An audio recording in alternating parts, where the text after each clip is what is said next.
प्यारे बच्चों, आपको आज इस वीडियो में कक्षा छठी के गणित से प्रश्नावली 3.6 के सवालों का हल करना सिखाया जाएगा। तो बच्चों, इस प्रश्नावली के सवालों में जैसे 1, 2, 3 सवाल दिए गए हैं और इन सवालों में लगभग सभी सवालों में मैथ है ज्ञात करना है। इसमें भी मैथ है ज्ञात करना है, ये भी मैथ है के बारे में ही है। तो हमें सबसे पहले जानना होगा कि मैथ है क्या होता है। तो मैथ है की फुल फॉर्म होती है बच्चों महत्तम समापवर्तक। यहाँ पर लिखी हुई है इसी पेज के ऊपर।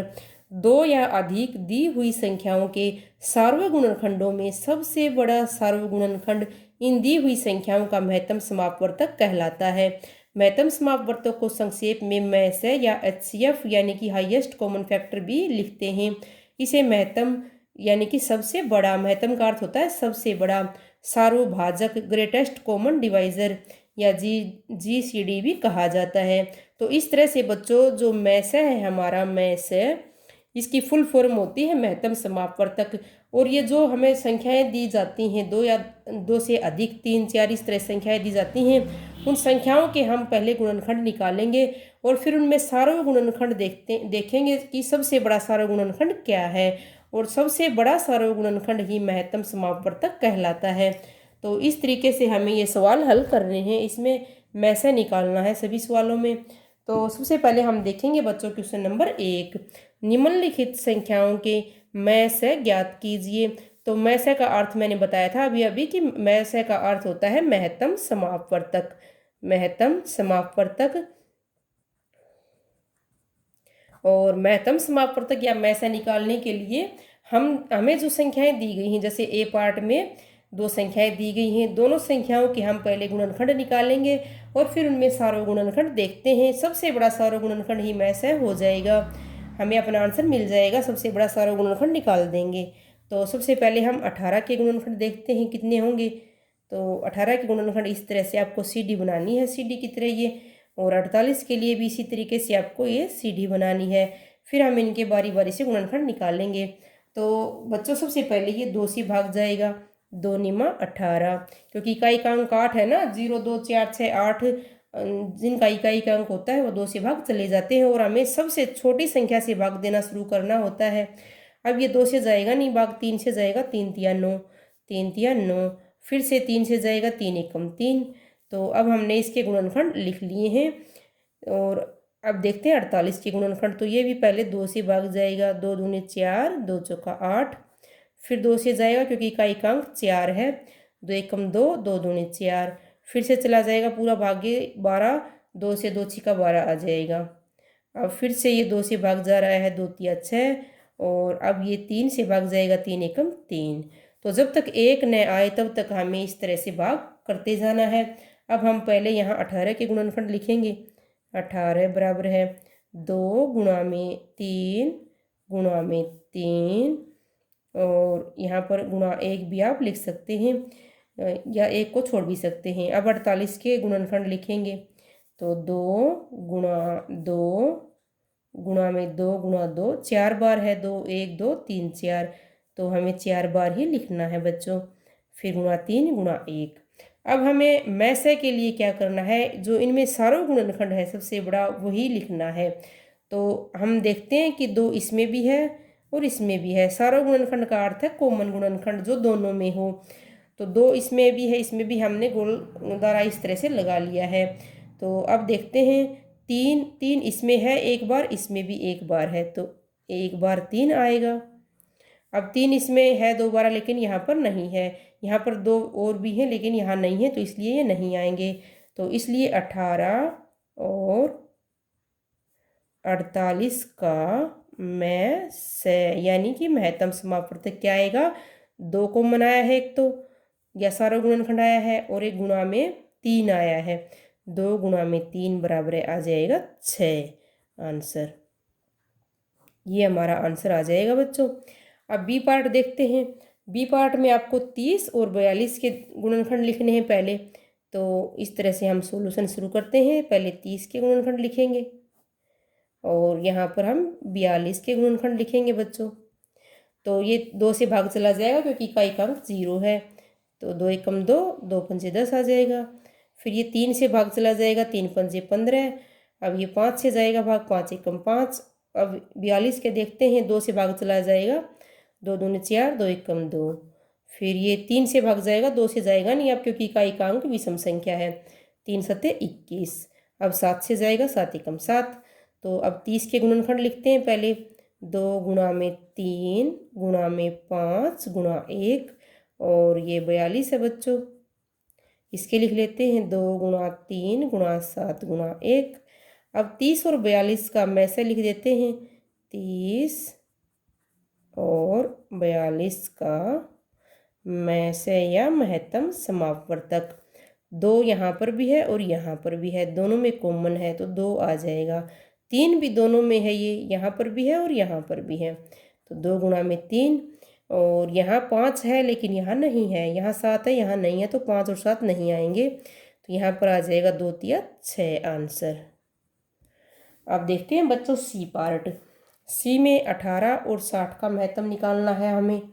तो 18 और 60 का महत्तम निकालने के लिए पहले हम 18 के गुणनखंड लिखेंगे, फिर 60 के लिखेंगे।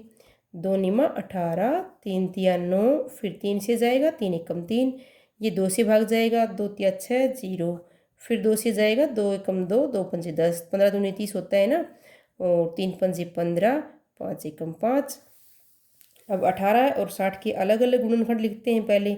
2 गुणा में 3 गुणा में 3, और 60 के भी लिख लेते हैं।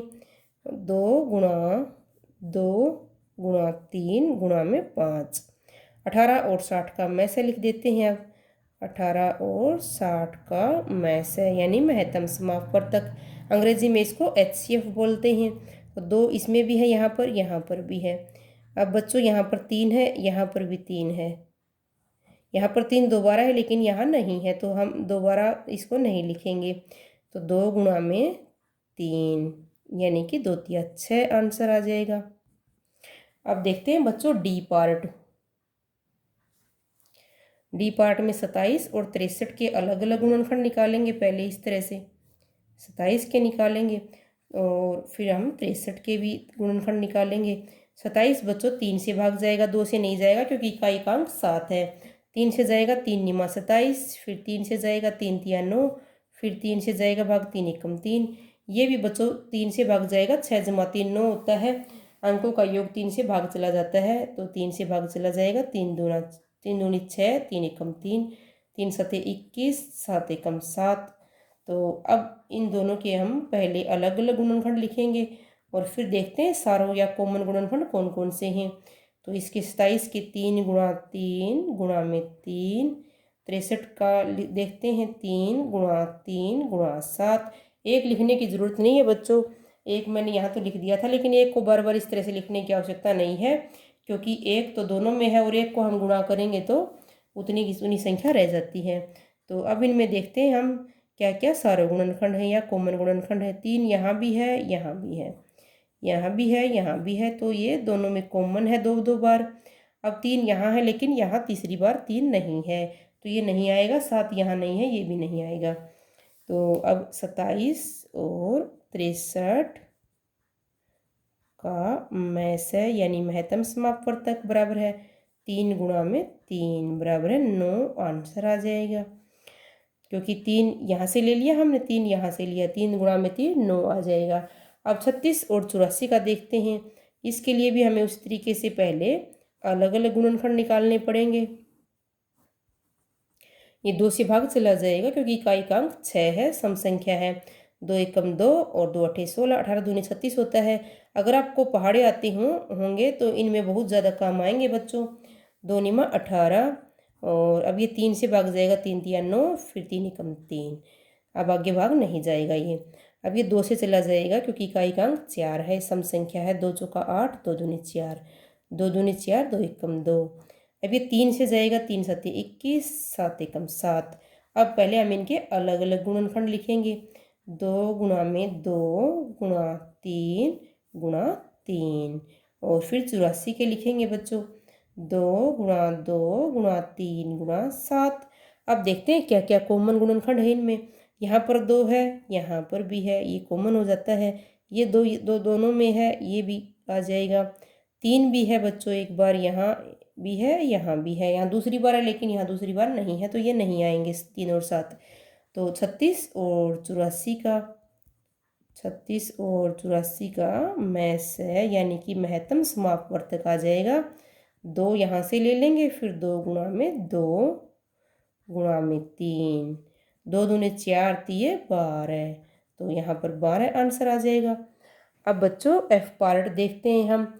एफ पार्ट में 34 और 102 दिया गया है, तो पहले हम 34 के अभाज्य गुणनखंड निकालेंगे और फिर 102 के देखते हैं।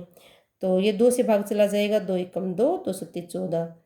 फिर ये 17 अभाज्य संख्या है बच्चों, तो 17 से ही जाएगी, 17 एकम 17। ये 2 से भाग चला जाएगा क्योंकि इकाई का अंक 2 है, सम संख्या है। 2 पंजे 10, 2 एकम 2। 5 जमा 1 6 होता है, 3 से भाग चला जाएगा। संख्याओं का योग 5 जमा 1 6 मैंने करके देखा है, तो ये 3 से भाग चला जाएगा। 3 एकम 3, 2 बचेंगे, 1 उतारेंगे, फिर 21 हो जाएगा। 3 सत्ते 21। वैसे भी आपको पाड़ा याद हो तो 17 3 51 होता है। अब 17 अभाज्य संख्या है, तो ये जो कि तो 17 एकम 17 आ जाएगा। अब बच्चों 34 के हम अलग से लिखेंगे और 102 के अलग से लिखेंगे। 2 गुणा में 17 और यहाँ पर 2 गुणा में 3 गुणा में 17 है। तो देखते हैं कॉमन क्या क्या है। 2 यहाँ है, इसमें 34 के गुणनखंड में, इसमें भी है बच्चों, और 17 यहाँ है, यहाँ दोनों में है 17 भी। तो हमें इस तरह से सारे गुणनखंड लेने हैं और उनकी गुणा करके लिखना है मैसे के लिए। 34 और 102 का मैसे यानी महत्तम समापवर्तक बराबर है 2 यहाँ से ले लिया है गुणा में 17, 2 सत्ते 14, 2 एकम 2 और 3, 34 आंसर आ जाएगा बच्चों। अब देखते हैं अगला पार्ट। अगले पार्ट जी में 70, 105 और 175 के का मैसे हमें बताना है, तो हम तीनों के अलग अलग गुणनखंड निकालेंगे। पहले 70 का निकालते हैं। तो इकाई का अंक 0 है, तो ये 2 से पूरा भाग चला जाएगा। 2 तिये 6 और 2 पंजे 10 आ जाएगा। फिर अभी इकाई का अंक 5 है बच्चों, तो ये 5 से भाग चला जाएगा। 5 सत्ते 35। अब 7 से जाएगा, 7 एकम 7। अब 105 के निकालते हैं इस तरह से। जब तक 1 नहीं आता है तब तक हमें गुणनखंड निकालने हैं। अब 105 के निकालते हैं, तो 105 सबसे पहले भाग जाएगा बच्चों 5 जमा 1 6, और इसके अंकों का योग 3 से भाग चला जाता है। 5 जमा 1 6, 3 दूनी 6, इसलिए 3 से भाग हो जाएगा। तो 3 तिया 9, 1 बचेगा, फिर 5 उतारेंगे तो 15 हो जाएगा। 3 पंजे 15। अब ये 5 से भाग जाएगा, 5 सत्ते 35 और फिर 7 से 7 एकम 7। अब देखते हैं 175 को बच्चों। 175 के भी इसी तरीके से हमें गुणनखंड करने हैं। तो ये 2 से तो भाग जाएगा नहीं, विषम संख्या है इकाई का अंक। फिर 3 से देखते हैं, 1 जमा 7 8, 1 जमा 7 8 और 5 13। 13 3 से पूरा पूरा भाग नहीं जाता है अंकों का योग, इसलिए 3 से भाग नहीं जाएगा। 4 से भाग नहीं जाएगा बच्चों ये, क्योंकि इकाई का अंक विषम संख्या है। ये 5 से पूरा भाग चला जाएगा, क्योंकि इकाई का अंक 5 या 0 हो तो 5 से भाग चला जाता है। अब 5 दिए 15, 2 बचेंगे, फिर 5 उतारेंगे 25 हो जाएगा। पंजे पंजे 25। आपको अगर इस तरह से भाग करना न आए तो बच्चों आप इसको इस तरह 175 यहाँ लिख के इस तरह से भाग कर लीजिए। जैसे 175 को 5 से, फिर जो भागफल आए उसको यहाँ लिखना है आपको। फिर ये फिर से 5 से भाग जाएगा, 5 सत्ते 35। अब 7 से 7 एकम 7। तो अब तीनों के अलग अलग लिखने हैं, फिर हमें सारा गुणनखंड छाटेंगे, फिर में से आ जाएगा।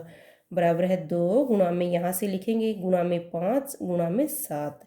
अब 105 के लिखेंगे बच्चों, तो यहाँ से लिखेंगे 3 गुणा में 5 गुणा में 7।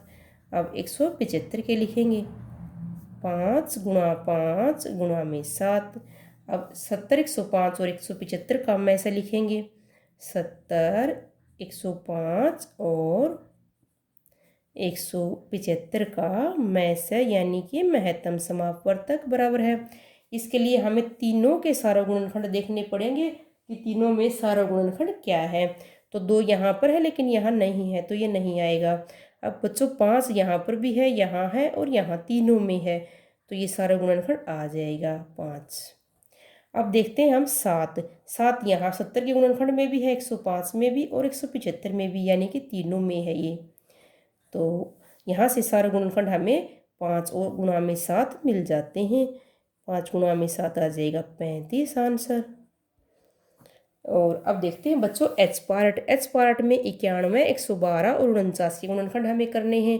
तो इनके पहले अलग अलग इसी तरीके से गुणनखंड करेंगे, 91 फिर 112 और 49 के बच्चों, और फिर सारा गुणनखंड छाटेंगे। तो ये 2 से भाग नहीं जाएगा, ये 3 से भाग नहीं जाएगा। 9 जमा 1 10 अंकों का योग भाग नहीं होता है, ये बच्चों सीधा 7 से भाग जाएगा। 13 7 91 होते हैं ना, 7 एकम 7, फिर 2 बचेगा तो 1 उतारेंगे, 7 या 21 हो जाएगा।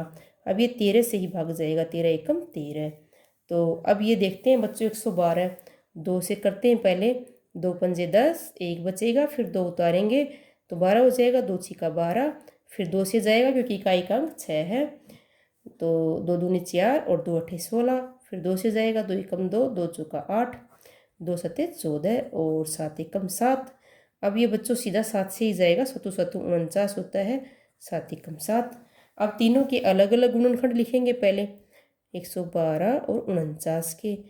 तो 91 के बच्चों 7 और गुणा में 13, 112 के 2 गुणा 2 गुणा 2 गुणा 2, ये 1 2 3 4 बार 2 है, गुणा में 7, और 49 के बच्चों 7 गुणा में 7 है। तो इस तरह हमने अलग अलग लिख लिए हैं गुणनखंड। अब देखते हैं सारा गुणनखंड क्या है इसमें। 7 यहाँ भी है, यहाँ भी और यहाँ भी है, और कोई इनके अंदर सारा गुणनखंड या कॉमन गुणनखंड नहीं है कि तीनों में कोई गुणनखंड समान हो, ऐसा गुणनखंड नहीं है। तो यहाँ से 91, 112 और 49 का में से यानी कि महत्तम समापवर्तक आ जाएगा हमारा 7, आंसर आ जाएगा। अब देखते हैं बच्चों आई पार्ट में 18, 54 और 81 दिया गया है। इनके हम अलग अलग गुणनखंड निकालेंगे पहले और फिर सारे गुणनखंड निकाल देंगे। 2 निमा 18, फिर 3 तिया 9, 3 एकम 3।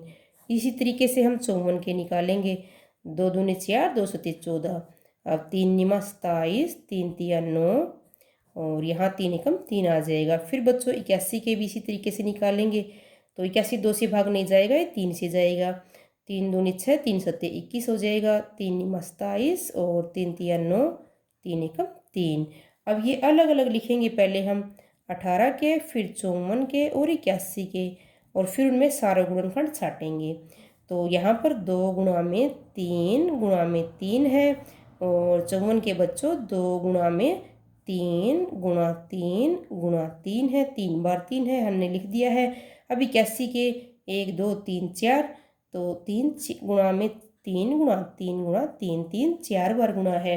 अब बच्चों 18, 54 और 81 का मैसे लिखेंगे। मैसे के लिए क्या करना पड़ेगा, हमें इनमें सारा गुणनखंड ढूंढना है। तो 2 बच्चों यहाँ है लेकिन इसमें नहीं है, तो 2 नहीं आएगा। अब 3 बच्चों यहाँ पर भी है, यहाँ पर भी और यहाँ पर भी है, 3 आ जाएगा। अब 3 एक बार और है यहाँ पर, यहाँ भी है बच्चों, यहाँ भी है, तो ये भी आ जाएगा 3। जो तीनों में कॉमन गुणनखंड हो वही हमें लेना होता है। 3 तिया 9 आंसर आ जाएगा। तो अब देखते हैं जे पार्ट बच्चों। जे पार्ट में 12, 45 और 75 दिया गया है। इनके हम पहले अलग अलग गुणनखंड निकालेंगे, फिर उनमें सारे गुणनखंड देखते हैं। तो पहले 12 के निकालते हैं। 2 छिका 12। हमें छोटी से छोटी संख्या से भाग देना शुरू करना है। जैसे 2 से मैं शुरुआत में 2 से भाग दे रही हूँ, अगर 2 से भाग होता है तो फिर 3 से देखना होता है। 2 तिया 6, अभी 3 से जाएगा, 3 एकम 3।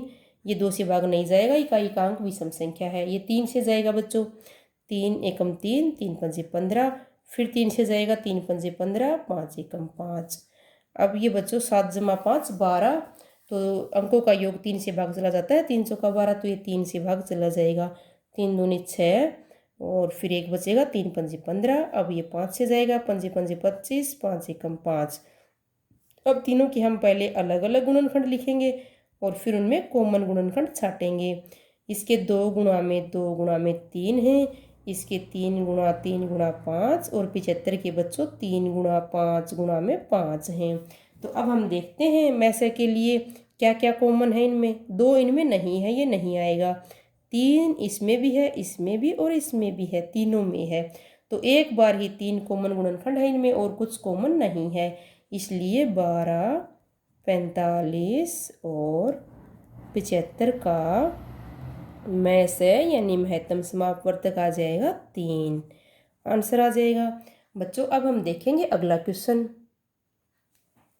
क्वेश्चन नंबर 2, निम्न का मैं से क्या है? ए, दो क्रमागत संख्याएं, बी, दो क्रमागत सम संख्याएं, सी, दो क्रमागत विषम संख्याएं। इस तरह से इसके 3 पार्ट दिए गए हैं बच्चों। तो पहले ए पार्ट देखते हैं। दो क्रमागत संख्याएं, इनका मैसे क्या है? मैसे यानी महत्तम समापवर्तक की जो भी संख्याएं हैं हमें उनका सारो गुणनखंड देखना है, सबसे बड़ा क्या है वही हमारा मैसे होता है। तो दो क्रमागत संख्याएं, इसका अर्थ ये है कि जैसे कि हम क्रमागत संख्याएं जैसे 2 और 3, 3, 5 और 6 या 7 और 8, इस तरह से हम कोई भी क्रमागत संख्याएं यानी कि लगातार संख्याएं हमें लेनी है। तो इनका मैसे बच्चों हमेशा क्या होगा? इनका मैसे क्या होगा? 1 होगा, क्योंकि इनमें और कोई भी कॉमन गुणनखंड नहीं होगा। जैसे हम करके देखते हैं, 2 के अगर गुणनखंड करें तो 2 गुणा में 1, 2 और 1 ही होगा। और यहाँ पर अगर 3 के करें 2 और 3 में तो 3 एकम 3, तो यहाँ 2 के गुणनखंड होते हैं 2 गुणा में 1 और 3 के होते हैं 3 गुणा में 1। यहाँ पर कॉमन गुणनखंड केवल 1 आता है। इसी तरीके से अगर हम 5 और 6, 7 और 8 के करेंगे तब भी हमें सारो गुणनखंड केवल 1 ही मिलेगा। इसलिए हमेशा दो क्रमागत संख्याओं का मैसे क्या होगा? 1 होगा आंसर। तो अब देखते हैं बच्चों बी पार्ट में दो क्रमागत सम संख्याएं। तो यहाँ पर हमें सम संख्याएं लेकर देखना है। जैसे सम संख्याएं दो क्रमागत 2 और 4 को ले लेते हैं, और फिर हम लेंगे बच्चों, हम 2 उदाहरणों से देखेंगे। फिर जैसे 8 ले लेते हैं क्रमागत संख्या, और उससे अगली होती है 8 के बाद 10। तो इनके अंदर हम करके देखते हैं मैसे क्या आएगा। तो बच्चों हमेशा मैसे के लिए क्या करना होता है? हमें गुणनखंड बनाने होते हैं। हम 2 के बनाएंगे, फिर 4 के बनाएंगे। 2 दूनी 4, 2 एकम 2। तो 2 के यहाँ होते हैं 2 गुणा में 1, और 4 के होते हैं 2 गुणा 2 गुणा 1। तो यहाँ पर कॉमन बच्चों आएगा, यहाँ पर 2, यहाँ 2 है, तो इनका मैसे हो जाएगा 2। और यहाँ पर भी अगर हम इनके गुणनखंड लें तो 8 के करेंगे तो 2 चौका 8, फिर 8, 2 दूनी 4 और 2 एकम 2। फिर हम अगर 10 के करेंगे तो बच्चों 2 पंजे 10 हो जाएगा, 5 एकम 5। तो यहाँ पर भी कॉमन गुणनखंड सिर्फ 2 होता है। आप यहाँ देख सकते हैं 8 के गुणनखंड अगर हम लिखें तो 2 गुणा में 2 गुणा 2 और गुणा 1, और 10 के 2 गुणा में 5। यहाँ पर भी सारा गुणनखंड केवल 2 होता है। इसलिए दो क्रमागत सम संख्याओं का मैसे दो क्रमागत सम संख्याओं का मैसे यानी महत्तम समापवर्तक संख्याओं का मैसे सदैव 2 होता है। तो बच्चों ये हमने अपनी मर्जी से संख्याएं लेकर देखी थी। आप इसके बदले कोई और भी संख्याएं लेकर देख सकते हैं, जांच कर सकते हैं। जैसे 16, 18, 20, 22, इस तरह से भी आप ले सकते हैं। और अब देखते हैं सी पार्ट, दो क्रमागत विषम संख्याएं। अब हमने यहाँ पर तो क्रमागत संख्याएं ली थी, यहाँ क्रमागत सम संख्याएं। यहाँ हमें दो क्रमागत विषम संख्याएं लेकर देखनी है, उनका मैसे क्या आएगा। तो क्रमागत विषम संख्याएं मान लीजिए 3 और 5 को ले लेते हैं हम। तो 3 के गुणनखंड अगर हम बनाएंगे बच्चों तो 3 एकम 3, और 5 के बनाएंगे तो 5 एकम 5, ये हो जाएंगे। क्रमागत ली हमने लगातार विषम संख्याएं, ये 3 के 3 गुणा में 1 और 5 के 5 गुणा में 1। तो क्या आता है इनके अंदर सारा गुणनखंड? इनमें सारा गुणनखंड केवल 1 आता है। तो क्रमागत विषम संख्याओं का मैसे हमेशा 1 होता है। तो यहाँ पर हम आंसर में लिखेंगे दो क्रमागत विषम संख्याओं का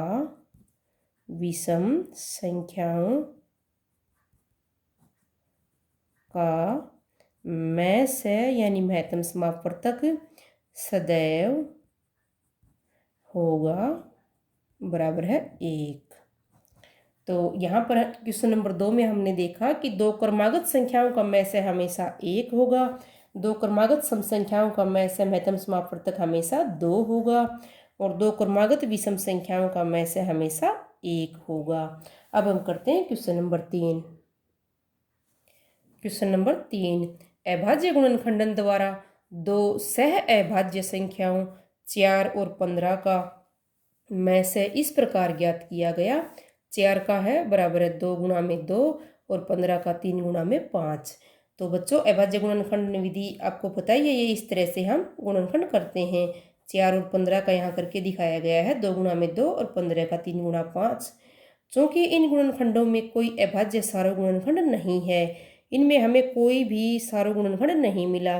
जैसे इसके 2 गुणा 2 थे, इसके 3 गुणा 5 कोई कॉमन नहीं है इसमें, इसलिए 4 और 15 का में से 0 है। क्या यह उत्तर सही है? यदि नहीं तो सही में से क्या है? तो बच्चों इसमें पूछा गया है हमसे कि 4 और 15 के जो ये गुणनखंड दिए गए हैं 2 गुणा में 2 और 15 के 3 गुणा में 5, तो इनमें बता रखा है कि कोई भी सारा गुणनखंड नहीं मिला, तो इसका उत्तर बता दिया कि 0 है, इनका में से 0 है, लेकिन ये उत्तर सही नहीं है। तो हम यहाँ पर लिखेंगे बच्चों नंबर 1 में, यह उत्तर